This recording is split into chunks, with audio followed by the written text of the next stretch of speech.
what I realized working with small-scale farmers, small-scale farmers is a different, maybe a 1 hectare, 2 hectare, 3 hectare. And in my travels in Africa, many people ask me, how are we going to get the youth into farming? You know, in your homelands in the Eastern Cape, the young people are not involved in farming anymore. And I realized one thing. We talk about technology. Technology is good. But I want to ask you a question. How will we get a young man, 18 years old, get to his grandfather's plot and start helping him? If he has to plant with a finger or a stick, but he's got a cell phone in his pocket. He can go on this cell phone and do Google Maps, measure the block, he can do weather, everything. But he still has to plant with his finger or a stick. This way, I want to start with some of the tools I invented. All of them in the beginning started with needs of farmers. It all started with a cutworm. As a commercial farmer, we plant, but one year, about 6-7 years back, we had a huge outbreak of cutworms. This is a thing we are not used to, because we've got technology, everything, but that particular year, we've got a huge outbreak. About 20% of my fields were affected. The problem was, I couldn't replant it because it was patches. So, I had to make a plan. Because I want to do it, because I'm a kind of a perfectionist. I want every signal seed in my block. So the plan was to go and replant it. And I realized there's no tool. I can't go to the co-op and buy a tool. That day, we started planting with the fingers, sticks, me and my workers. If you get a patch like 10 meters, you're starting in the afternoon, you get tired, you'd rather sit in your bum and plant because your back is too sore. That night I was tired. And in the middle of the night, about 3 o'clock, I wake up and gone to my workshop. I'm quite a handy guy by then already. So I decided I'm going to make a tool. Nonsense. I'm not going to plant next day like this. Never. Okay, the first one didn't look like that. It's a bit more prototype. And what happened is, it worked. Properly. And I saw the only way I'm going to deal with this problem, this need I've got now, is to make more. So I gone to the workshop and make more. But it was not only me who had a problem, the whole area got a problem. So the first neighbor got around, see what's going on here. So he also asked, he even stand in my place, plant so I can make for him.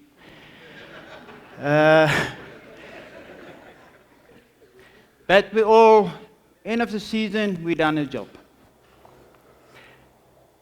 Never had the intention to have a business with this. Boermarket plan, we are finished. So, but my neighbors and my friends convinced me to participate in a Nampo Boerepatent. I don't know if you know them. It's quite popular. It's where all farmers come with their inventions and their boermarket plan, and there's a competition. And we won that competition. And with the publicity with Landbou Weekblad and Farmers Weekly, I got orders. Even on a show, had to make 300. But I didn't have a factory, nothing. Only a welder machine and tractor and workers. So it was quite an experience for me. It led up to where I can, there on a wagon, there's 2,000 of them going to Ghana. I'm fortunate that that hand planter, let me show you. Yeah. The concept of this hand planter is a little bit different from your, there is some hand planters on the market, as I experienced later, but not at the co-op.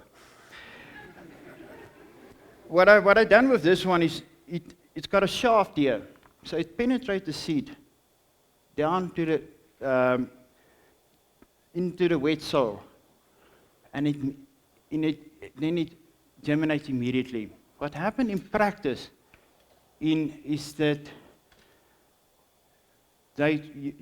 farmers use hose or hand, then they basically plant in dry soil. They need rain again for a seed to germinate. With this one, even if the soil is 3 centimeters dry, it penetrates it to the wet soil and it germinates immediately. So you will have an even germination stand. I put up a marker because for me, spacing and depth is important.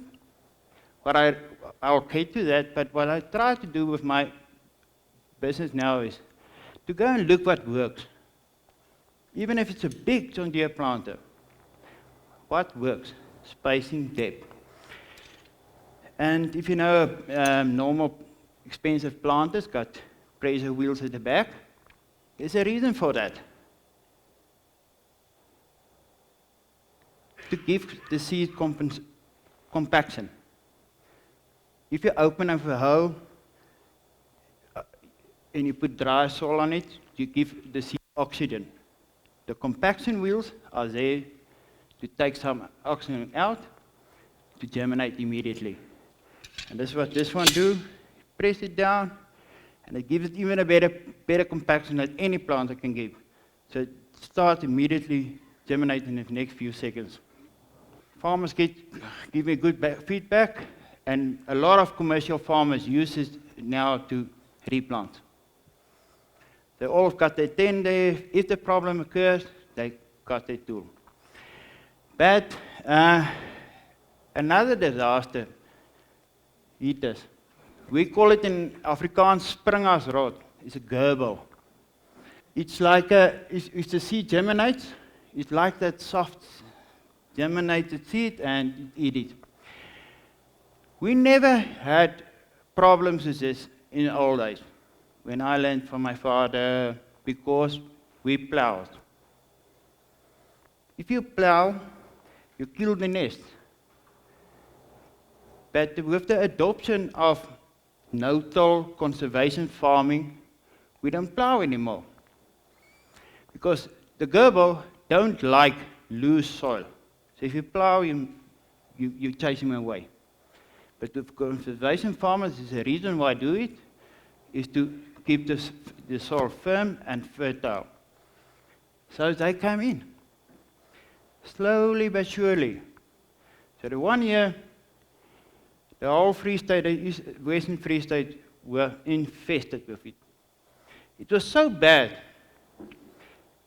You're driving with your tractor, and you fall into the holes, like wet soil. So we had to make a plan. Poison it? Yes, we can. We must. But not only as a farmer, as a nature person, I saw that this thing's not going to work for me.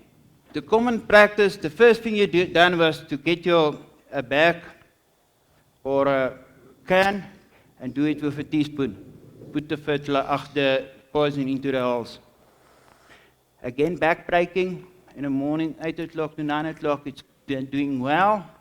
12 o'clock is like this, and 4 o'clock, they just throw that poison onto the top. All your guinea flowers, it was too much for me. So gone back to my workshop, and I designed a tool like this to measure it up, and you can put it in a hole nicely out of the bedside. Again, Landbouweekblad, Farmers Weekly. They gave me a lot of publicity, and a lot of farmers asked me, how can we do fertilizer? Can we do fertilizer with this? So I gone back and designed this one. You know, with hand planting, there's a lot of, you can still plant with your finger but fertilizer application for your small-scale farmer is very difficult. You can do, they buy 3 bags of fertilizer, but they must distribute it. You know, 1 hectare of maize is 13,000 meters. So it's 150 kilograms that they have to distribute. It's about 8 grams per meter. So I designed this one, it's like a single shot. The fertilizer comes in here, give 5 grams per shot. And it makes their life a lot easier. Here's there's the old method. As a lot of other speakers say, there's smaller and bigger farmers. So the bigger farmers don't want to do this. They want to do this. So I designed one that can do fertilizer continuously with a wheel, and you calibrate it with gears.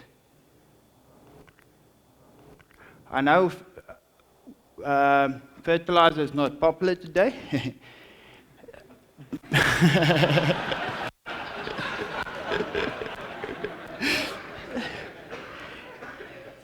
But what I want to give to the farmer, the small-scale farmer, is something that they can do it properly. Not one plant 10 grams, other plant 2 grams.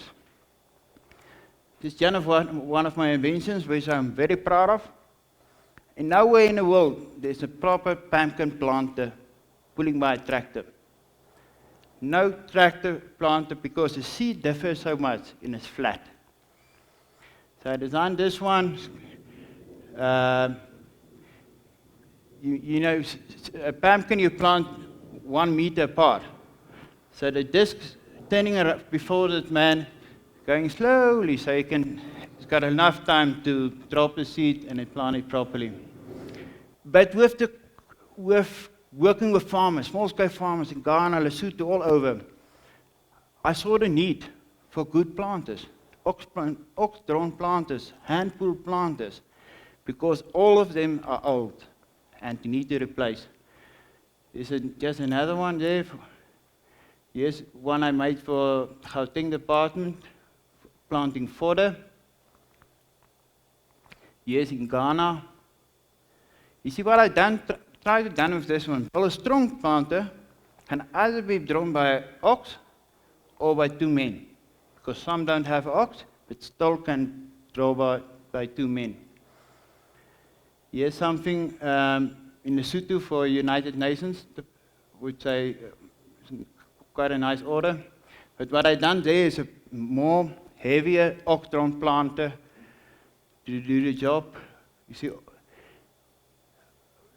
the guys, this dad bought these 2 planters for his kids.